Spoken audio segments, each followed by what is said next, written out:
नमस्कार, मी वीनास kitchen cooking with लव मध्ये आपल्या सर्वांचं मनापासून स्वागत आहे। तर आज मी बनवणार आहे उन्हाळी वाळवणातील रेसिपी, ती म्हणजे गव्हाच्या चिकाच्या कुरड्या। तर या गव्हाच्या चिकाच्या अगदी पांढऱ्या शुभ्र कुरड्या कशा करायच्या ते मी या व्हिडिओमध्ये आज दाखवणार आहे। तर हा व्हिडिओ खूप इंटरेस्टिंग होणार आहे, त्यामुळे तुम्ही हा व्हिडिओ शेवटपर्यंत नक्की बघा। अगदी परफेक्ट प्रमाण घेऊन गव्हाच्या पिठाच्या अगदी पांढऱ्या शुभ्र कुरड्या कशा बनवायच्या ते मी या व्हिडिओमध्ये दाखवलेले आहे, त्यामुळे तुम्ही हा व्हिडिओ शेवटपर्यंत नक्की बघा। व तुम्ही माझ्या चॅनलवर नवीन असाल तर माझ्या चॅनलला सबस्क्राइब करा, त्यामुळे तुम्हाला माझ्या चॅनलच्या नवनवीन रेसिपी पाहायला मिळतील। बेल आयकॉनवर क्लिक करा, त्यामुळे तुम्हाला माझ्या चॅनलचे नोटिफिकेशन येईल। तर अगदी पांढऱ्या शुभ्र गव्हाच्या चिकाच्या कुरड्या कशा बनवायच्या ते बघण्याकरता आपण आता सर्वात प्रथम रेसिपीला सुरुवात करूया। तर गव्हाची कुरडी बनवण्याकरता मी 1 किलो गहू घेतलेले आहे, त्याला एका डब्यामध्ये आपल्याला काढून घ्यायचं आहे। संपूर्ण 1 किलोचे गहू बसेल एवढ्या साईजचा आपल्याला एक डब्बा घ्यायचा आहे, किंवा तुम्ही एखाद्या पातेल्यामध्ये सुद्धा हे काढू शकता। आता यामध्ये आपल्याला पाणी घालायचं आहे, तर यामध्ये आपल्याला गहू बुडेल एवढं पाणी घालायचं आहे।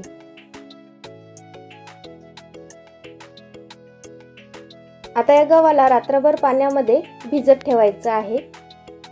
दुसऱ्या दिवशी आपल्याला जे आपण आदल्या दिवशी पाणी घातलेलं होतं ते काढून घ्यायचं आहे। त्यानंतर गहू स्वच्छ पाण्याने धुवून त्यामध्ये आणखी पाणी घालून ते आणखी रात्रभर आपल्याला भिजत घालायचं आहे। तर आपल्याला हे गहू 3 दिवस पाण्यामध्ये भिजत घालायचं आहे, परंतु आपल्याला रोज संध्याकाळी यामधलं पाणी बदलवायचं आहे। तर तुम्ही यामधलं पाणी रात्री किंवा सकाळी कोणत्याही एका टाइमला बदलवू शकता। तर 3 दिवसांनी गहू छान असे भिजलेले आहे, तुम्ही बघू शकता मस्त असे हे आपले गहू भिजलेले आहे। आता यामधलं संपूर्ण पाणी आपल्याला काढून घ्यायचं आहे व आणखी पाणी घालून आपल्याला हे गहू स्वच्छ करून घ्यायचे आहे व त्यानंतर एका मिक्सरच्या भांड्यामध्ये आपल्याला हे गहू काढायचे आहे। तर मिक्सरच्या भांड्यामध्ये हे भिजलेले गहू घालायचे आहे। तर या ठिकाणी मी मोठ्या मिक्सरच्या भांड्याचा वापर केलेला आहे, त्यामुळे आपल्याला जास्त प्रमाणात गहू हे वाटता येतात। आता यामध्ये अर्धा ग्लास आपल्याला पाणी घालायचं आहे व जाडसर बारीक असे गहू आपल्याला मिक्सरला वाटून घ्यायचे आहे। तर अशा प्रकारे हे जाडसर बारीक आपल्याला हे गहू वाटून घ्यायचे आहे। तर तुम्ही बघू शकता अशा प्रकारे मी हे गहू वाटलेले आहे। आता अशा प्रकारे संपूर्ण गहू मी वाटून घेणार आहे। तर हे वाटलेले गहू एका कटोऱ्यामध्ये काढून घ्यायचे आहे, परंतु त्यामध्ये आपल्याला एक पातेलं पाणी घालायचं आहे व त्यामध्ये आपल्याला हे वाटलेले गहू घालायचे आहे। तर संपूर्ण वाटलेले गहू मी यामध्ये घातलेले आहे। आता याचा आपण चीक काढून घेऊया। तर अशा प्रकारे आपल्याला या गव्हाला हाताने दाबून दाबून चीक काढून घ्यायचा आहे, जेणेकरून गव्हाचा संपूर्ण चीक निघेल। तर ही चीक काढण्याची प्रोसेस आपल्याला 3 वेळा करायची आहे, जेणेकरून आपल्याला भरपूर असा चीक मिळेल। तर आता आपण हा चीक काढून घेतलेला आहे, याला आता आपण बारीक चाळणीमध्ये घालून गाळून घेऊया, जेणेकरून यामध्ये जे गहू राहिलेले आहे ते वरती राहतील व चीक आपल्याला मिळेल। तर आता जे राहिलेले गहू आहे त्याला सुद्धा आता आपण पिळून घेऊया व त्यामधील सुद्धा आपण चीक काढून घेऊया। हे वाटलेले गहू आपल्याला 3 पाण्याने धुवायचे आहे, त्यामुळे आपल्याला भरपूर असा चीक मिळतो। जोपर्यंत गव्हाची नुसतं साल राहत नाही तोपर्यंत आपल्याला हे गहू धुवून त्याच्यातील चीक काढून घ्यायचा आहे। तर अशा प्रकारे आणखी यामध्ये पाणी घालून आपण चीक काढून घेऊया।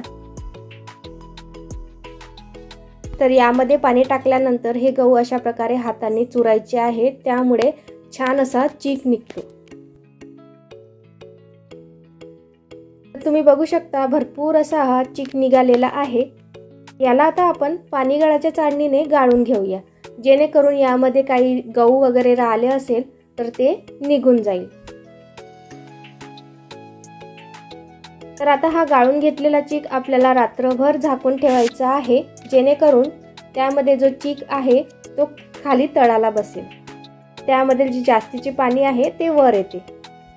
तर तुम्ही बघू शकता हे पाणी वरती आलेलं आहे। आता हे वरती आलेलं पाणी आपल्याला गाळून घ्यायचं आहे, जेणेकरून खाली तळाला लागलेला चीक आपल्याला मिळेल।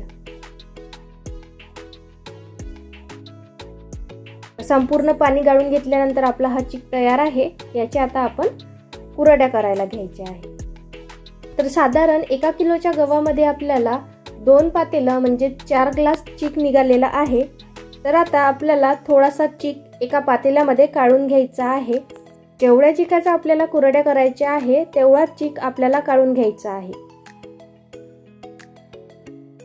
त्याला हाताने चोळून हा चिक आपल्याला पातळ करून घ्यायचा आहे. यामध्ये जे खडे होतात तयार ते आपल्याला हाताने फोडून घ्यायचे आहे. तर आता कुरड्या करण्यासाठी एका पातेल्यामध्ये पाणी गरम करायला ठेवलेलं होतं. आता हे गरम झालेलं 2 ग्लास पाणी एका पातेल्यामध्ये आपल्याला घालायचं आहे. तर 2 ग्लास चिकासाठी आपण 2 ग्लास पाणी घेतलेलं आहे व एक्स्ट्रा पाणी सुद्धा आपल्याला बाजूला काढून घ्यायचं आहे. जर आपल्याला चिक शिजवताना जर आपल्याला पाण्याचे प्रमाण कमी वाटले किंवा तो चिक जर कोरडा होत असेल तर त्यामध्ये आपण थोडंसं गरम पाणी आपल्याला यामध्ये घालायचं आहे. चिक हाताने छान असा फोडून घेतलेला आहे. त्या तापायला ठेवलेल्या पाण्यामध्ये आपल्याला चवीनुसार मीठ घालायचं आहे. आता याला आपण या गरम पाण्यामध्ये घालून घेऊया. तर आपल्याला एका हाताने चिक घालायचा आहे व दुसऱ्या हाताने हे फेटायचं आहे, जेणेकरून त्यामध्ये गुठळ्या तयार होणार नाही. त्या पाण्यामध्ये थोडा थोडा चिक घालून व एका हाताने हे फेटून आपल्याला ह्या चिक छान असा शिजवायचा आहे. लो फ्लेमवर आपल्याला चिक शिजवायचा आहे व सतत त्याला आपल्याला फेटायचा आहे, जेणेकरून त्यामध्ये गुठळ्या होणार नाही व तो छान असा शिजला जाईल. हा चिक आपल्याला कलर बदलेपर्यंत शिजवायचा आहे. तर या कुरड्या करताना तुम्हाला कोणाच्याही मदतीची गरज पडणार नाही. तुम्ही एकटे सुद्धा ही कुरडी तयार करू शकता. तर फेटत असताना अशा प्रकारे याचा गोळा तयार होतो, त्यामुळे सतत आपल्याला हे फेटत राहायचं आहे. आता चिक थोडासा घट्ट आलेला आहे, तर आपल्याला हा चिक चम्मचच्या साहाय्याने सतत परतायचा आहे. तोपर्यंत हा चिक ट्रान्सपरंट होत नाही, त्याचा कलर चेंज होत नाही, तोपर्यंत हा चिक आपल्याला सतत परतत राहायचा आहे. जर तुम्हाला हा चिक थोडा कोरडा वाटत असेल तर तुम्ही यामध्ये थोडं थोडं करून पाणी घालून हा चिक फेटू शकता. आता चिकाचा कलर थोडासा चेंज झालेला आहे. आता यावर झाकण ठेवून आपण 1 ते 2 मिनिटं वाफवून घेऊया. तर वाफवल्यानंतर आपला चिक छान असा शिजलेला आहे, त्याचा कलर सुद्धा चेंज झालेला आहे. आता याला आणखी थोडंसं आपण चम्मचच्या साहाय्याने परतून घेऊया.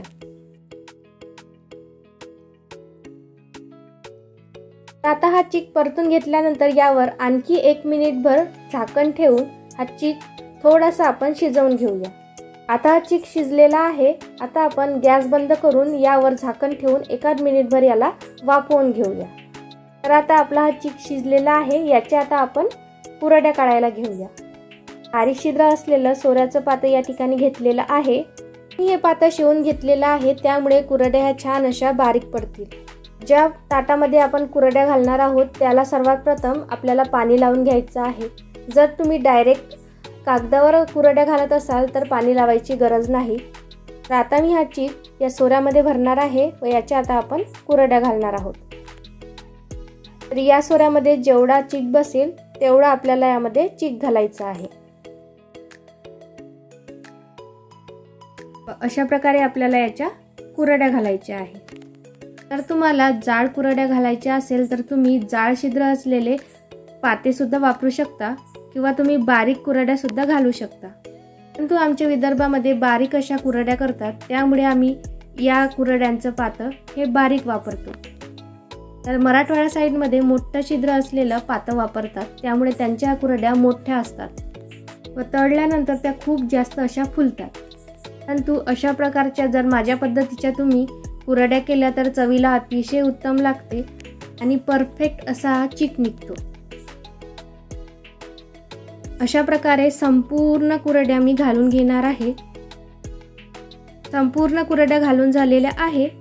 आता आपल्याला थोडासा पाण्याचा हात घ्यायचा आहे व या कुरड्या एका प्लास्टिकच्या पेपरवर काढून घ्यायच्या आहे.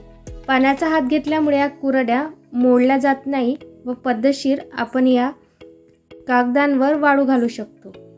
अशा प्रकारची प्रोसेस केल्यामुळे तुम्हाला जास्त उन्हात या कुरड्या घालत बसायची गरज पडत नाही. त्यामुळे मी एका प्लेटमध्ये या कुरड्या काढून घेतलेल्या आहे व त्यानंतर एका प्लास्टिकच्या कागदावर त्या वाळत घातलेल्या आहे. अशा प्रकारे संपूर्ण कुरड्या आपल्या तयार झालेल्या आहे. तर 1-2 ते 3 दिवस आपल्याला ह्या उन्हात वाळत घालायच्या आहे। तर अशाच प्रकारच्या मी कलरच्या सुद्धा कुरड्या करणार आहे। तर त्यासाठी मी 2 ग्लास चिकासाठी 2 ग्लास गरम पाणी घेतलेलं आहे। यामध्ये चवीनुसार मीठ घालायचं आहे। त्यानंतर यामध्ये आपल्याला फूड कलर घालायचा आहे। तुम्हाला जो कलर आवडेल तो कलर तुम्ही यामध्ये घालू शकता। मी या ठिकाणी ऑरेंज कलरचा वापर केलेला आहे। तर अर्धा चमचा मी या ठिकाणी ऑरेंज कलर वापरलेला आहे, तो मी या चिकामध्ये घातलेला आहे व त्याला हा कलर संपूर्ण चिकामध्ये आपल्याला मिक्स करायचा आहे, जेणेकरून त्या कुरड्यांना तो एकसारखा लागेल। तर आता हा कलर मिक्स झालेला आहे व आपलं हे पाणी सुद्धा तापलेलं आहे। आता यामध्ये आपण हा चीक घालून व एका हाताने याला फेटून घ्यायचा आहे। या प्रोसेसमुळे चीक शिजवताना त्यामध्ये गुठळ्या होत नाही। अशा प्रकारे थोडा थोडा करून आपल्याला चीक घालायचा आहे व तो हाटून घ्यायचा आहे। तर हा चीक आपण छान असा शेंद्री कलर येईपर्यंत हाटून घेऊया। पांढऱ्या कुरड्या करताना जी प्रोसेस आपण वापरली तीच प्रोसेस आपल्याला या ठिकाणी वापरायची आहे। तुम्ही बघू शकता चीक छान असा हा घट्ट झालेला आहे। याला आता आपण थोडंसं फेटून घेऊया। तर या चिकाला छान असा शेंद्री कलर आलेला आहे। आता याला आपण हाताने दाबून बघूया। जर हा आपल्या हाताला चिकट नसेल तर आपला हा चीक छान असा शिजलेला आहे असं आपण समजायचं आहे। तर हा चीक छान असा शिजलेला आहे व हाताला अजिबात चिटकत नाही, त्यामुळे आता आपण याच्या कुरड्या करायला घेऊया। तर अशा प्रकारे सोऱ्याच्या साहाय्याने मी या संपूर्ण कुरड्या काढून घेणार आहे।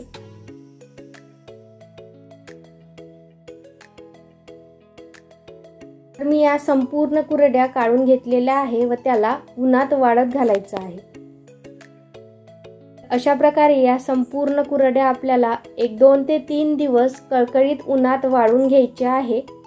1-2 ते 3 दिवसांनी आपल्या कुरड्या छान अशा वाढलेल्या आहे। तुम्ही बघू शकता मस्त अशा आपल्या कुरड्या तयार झालेल्या आहे। आता याला आपण तळून बघूया। अगदी पांढऱ्या शुभ्र आपल्या या कुरड्या तयार आहे। शेंद्री कुरड्या सुद्धा छान अशा झालेल्या आहेत, त्याची अजिबात भुरका पडत नाही। तर आता या वाळलेल्या कुरड्या मी तुम्हाला तळून दाखवणार आहे। तर कुरड्या तळण्याकरता मी एका कढईमध्ये तेल तापायला ठेवलेलं आहे। तेल छान तापलं की यामध्ये आपण आता कुरड्या तळून घेऊया। छान असं तापलेल्या तेलामध्ये आपल्याला कुरड्या तळायच्या आहे, त्यामुळे त्या छान अशा तळल्या जातात, कच्च्या राहत नाही। तर तुम्ही बघू शकता तळल्यानंतर ही कुरडी छान अशी फुललेली आहे। आता याला आपण एका प्लेटमध्ये काढून घेऊया। तर अशाच प्रकारे मी शेंद्री कलरची कुरडी सुद्धा तुम्हाला तळून दाखवणार आहे। तर शेंद्री कुरडी सुद्धा छान अशी फुललेली आहे। तर ह्या कुरड्या जर छान अशा कळकळीत उन्हामध्ये वाळवल्या तर त्या छान अशा फुलतात व वर्षभर टिकतात, अजिबात खराब होत नाही। वाळवल्यानंतर ह्या कुरड्या एका हवाबंद डब्यामध्ये पॅक करून ठेवायच्या आहे, त्यामुळे त्या वर्षभर छान अशा टिकतात। तर अशा प्रकारे संपूर्ण कुरड्या ह्या तळून झालेल्या आहे। तुम्ही बघू शकता मस्त अशा ह्या फुललेल्या आहे। मी तुम्हाला एक कुरडी तळून दाखवणार आहे। मस्त अशी कुरकुरीत ही कुरडी होते, चवीला सुद्धा अतिशय उत्तम लागते, अगदी दुप्पट तिप्पट फुलते। तुम्ही बघू शकता ही कुरडी छान अशी फुललेली आहे। तर अशा प्रकारच्या गव्हाच्या चिकाच्या कुरड्या तुम्ही नक्की ट्राय करून बघा। माझी ही रेसिपी आवडल्यास माझ्या चॅनलला लाईक करा, शेअर करा, सबस्क्राईब करा व बेल आयकॉनवर क्लिक करा। धन्यवाद।